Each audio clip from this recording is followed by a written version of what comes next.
Let's take a look at distributions.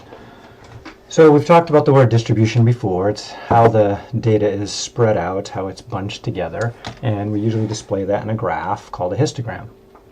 So here we, a while ago, looked at percent uninsured by state, and so here's a histogram of that. You know, it's a little up and down, looks a little skewed right because there's a tail over there. And again, there's all different kinds of histograms. This one over here, another one, mortality rate by country throughout the world.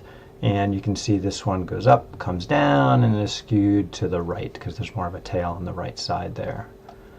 Birth weights. So here I have a sample of several thousand birth weights from a hospital, and you can see that it's got this nice bell-shaped section here, but there are several birth weights that are pretty low in this left tail, so this would be called skewed left. If we took out premature births, which is what these are over here, or underweight births actually, likely premature, then we'd have a very nice, what we call a normal distribution. It's very symmetric, very bell-shaped. And again, there's many kinds of distributions. This one over here would be called a U-shaped distribution. It is symmetric about the center here, roughly. And it's got a high peak there and a high peak there. Notice the 5-star and the 1-star, they would be the mode here, right? They're the most frequently occurring. So there's many different shapes of distributions, and some of them have names and some of them are hard to name, like this one right here. So moving on from distributions a little bit, we have the idea of a sampling distribution. So when we normally make distributions of data, we have just grouped individual measurements here. Okay? With a sampling distribution, we're doing something else. We're starting with a whole bunch of samples, and we're only graphing the mean of each sample. Okay, so in this case right here, I have original population of countries, percent of people that have internet access, and notice that this distribution is kind of wavy all over the place in the upper right here. And then I build a sampling distribution based on this population, and we'll look at this in StatKey in a minute. And when I build a sampling distribution, notice I don't get the population shape, I get this new bell shape. And kind of interesting, it really doesn't matter what the original population was like. So here I have this wicked skew left for baseball player salaries in 2015. And notice that there's a slight skew left in the sampling distribution, but it's more bell-shaped. The population has this wicked skew to it. Olympic marathon times, kind of a bell shape here in the beginning, and then I have a few outliers, runners that took longer time to finish the race. And you can see that here that skew is slightly shown, but it's more of a bell shape. And this bell shape applies to not only sampling distributions for means, but sampling distributions for proportions. So here, if we flip a coin, we expect 50% heads, 50% tails.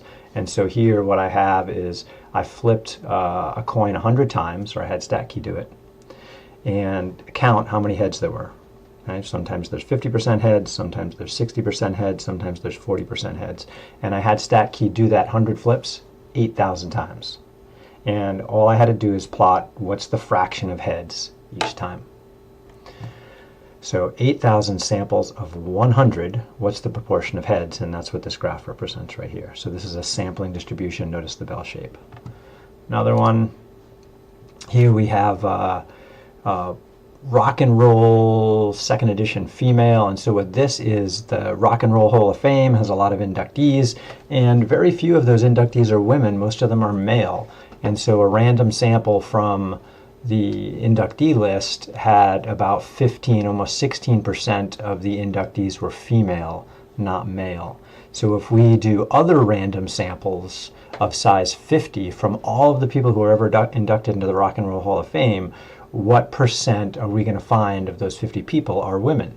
And StatKey simulated this 8,000 times, and sometimes it came out to pretty close to the original 16%, but other times it was way lower, and sometimes it was way higher. And overall, when we sample over and over again, 8,000 samples, each of size 50, proportion of females, we get this bell-shaped curve to it. So the idea of a sampling distribution is a little weird, takes some getting used to, but it's a super important idea in statistics. Without it, we really can't do much with inferential statistics, which is what the whole second half of this course is about. So let's go play around at StatKey a little bit. So here I am in StatKey, and we'll look at some of the other data sets, but for now I just want to take a look at the birth weight data set that I had shown distribution for before. So here's the original data set from a hospital in Philadelphia. I got 1,115 birth weights. They had a mean of 3,220 grams, so about 3 kilograms, a little over 6 pounds on average. Almost 7 pounds on average. And the median here and the standard deviation. So there's quite a bit of spread here, about a half a kilogram spread.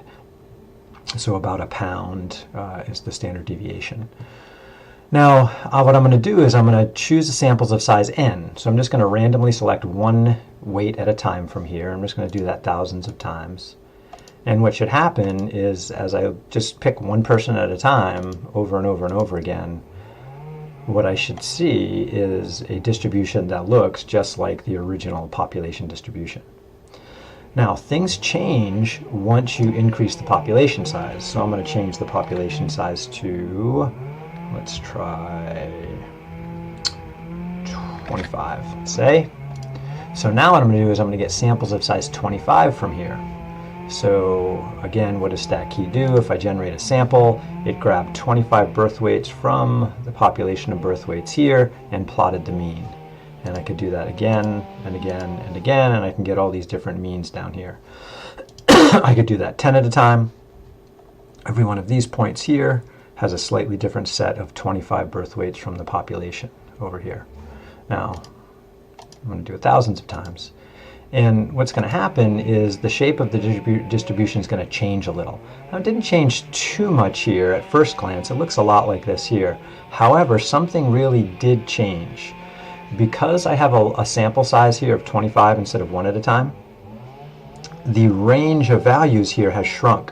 So up here, I was going from about, let's see, a low birth weight of 284 grams. Man, that's a little baby. Up to almost 5,000 grams. Down here, instead of going from roughly 300 to 5,000, I'm now only going from about, what's that one? 2,700 to 3,600. So my range significantly narrowed because of my sample size. And remember, each of these points in this graph is the mean of a sample of 50 birth weights. Okay, so I have 4,000 samples of size 25, and I graphed each of the means here. And so I can generate a few more. Notice the standard deviation, right? The spread is narrowed. So standard deviation of a sampling distribution is called the standard error, and that's listed right here. It's about 126 compared to 633. So the relationship between the original standard deviation of the population and the standard error, that is the standard deviation of the sampling distribution, is related to the square root of the sample size. So here I have an original standard deviation of 634 roughly. So if I take that 634 and I divide by the SQRT square root of the sample size 25, I get about 126, 127, which is what StatKey calculated the standard error to be. Now, StatKey isn't doing this theoretical calculation that I'm doing, dividing by the square root. That's theory.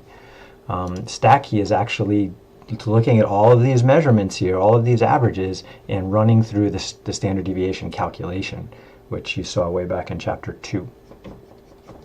And so the simulation here is matching the theory of what the central limit theorem says.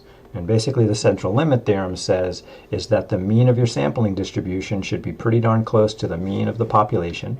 And notice they match about 3,200 grams here and about 3,200 grams in the original population. The standard deviation, however, will shrink as your sample size increases. So let's try it again. Let's go for a sample size of 100. Square root of 100 is 10.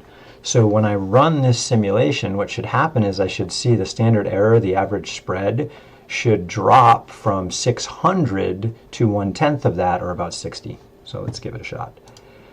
Generate thousands of samples. And this is the central limit theorem in action. And you can see the standard error is hovering at around 60, and the mean of the sampling distribution is pretty close to the mean of the population over here of birth weights that I started with. Notice I jumped from 25 sample size to 100, and this is way more symmetric and bell-shaped looking. There is still a little tiny bit of a tail out to the left here, and so I could eliminate that tail by just increasing my sample size. So maybe I could do sample size of 400. And this might slow the computer down a bit. It's struggling with this. That's a lot of calculating. So again, what's it doing is every time I hit 1,000, it's grabbing 1,000 samples of size 400, finding the mean of each of those samples of 400 and plotting it. Okay, so I just did 6,000 samples of size 400 each from that population, and that is hard to calculate.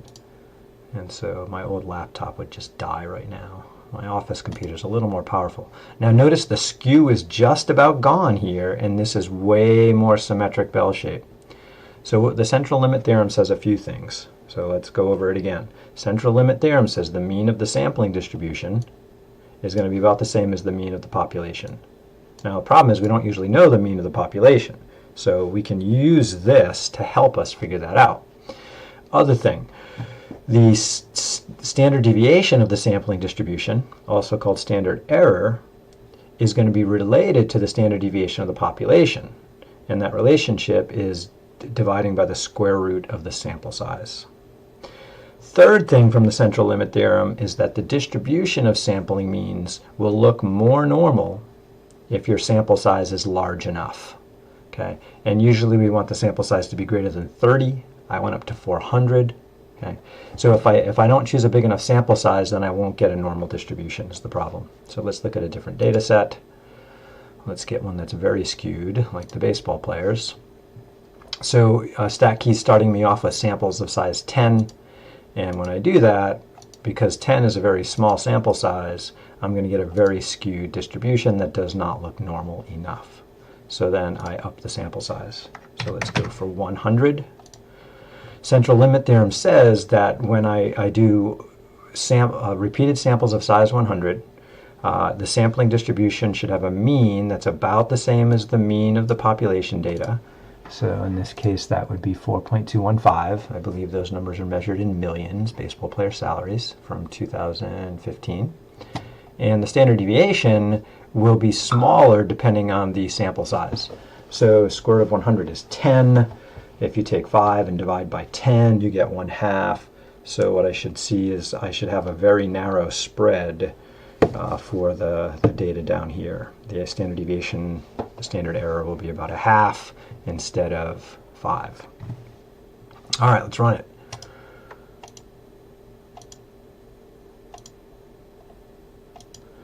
So usually we're going to find 95% of the data values are within 2 standard deviations. So if 4 is the middle, 2 standard deviations would be 1/2 plus 1/2. So I should find most of the data is between 3 and 5. So if I do a right tail test and say, hey, find me 95% of the data, the computer says, yeah, it's pretty much between 3 and 5. Okay, so I'm 2 standard errors to the left, 2 standard errors to the right.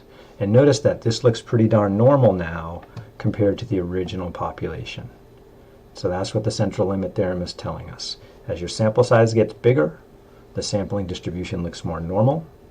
The mean of the sampling distribution will be pretty close to the mean of the population. And the spread of the sampling distribution will be narrower by dividing by the square root of the sample size. Okay, so almost done with this. What else did I want to show you? In StatKey, so I was playing with the sampling distributions. You really don't need those with the homework. I'm just using those to illustrate what the central limit theorem means, which is the most important thing this week. What we're going to do is a theoretical distribution.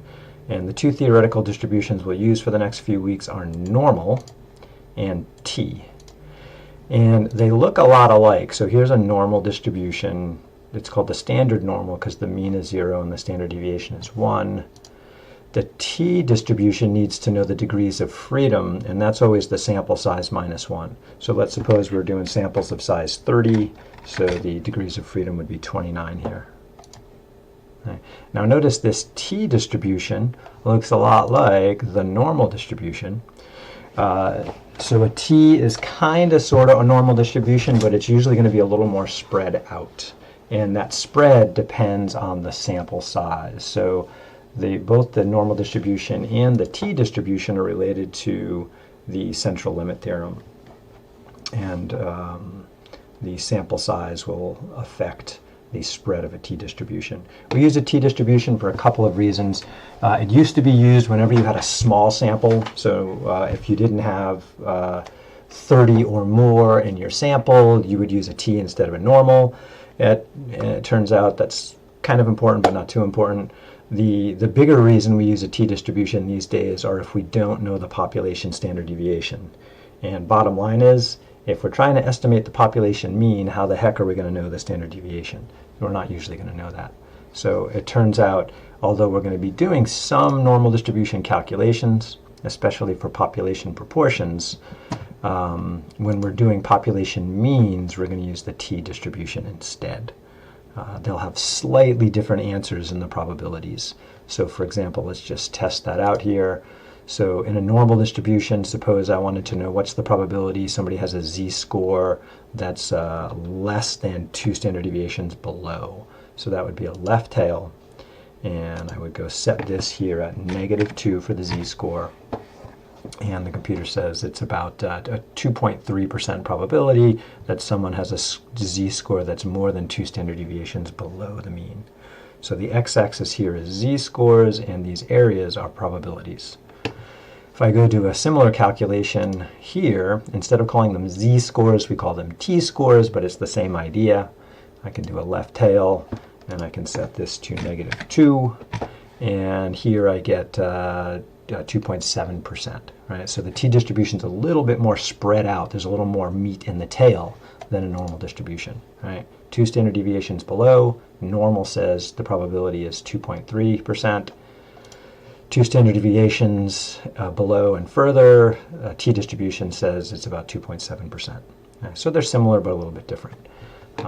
So again, t distributions we'll generally use in the future for sample means, and normal distribution we'll use for sample proportions. So I hope this helped get your mind wrapped some more around what a sampling distribution is and how it's related to the central limit theorem.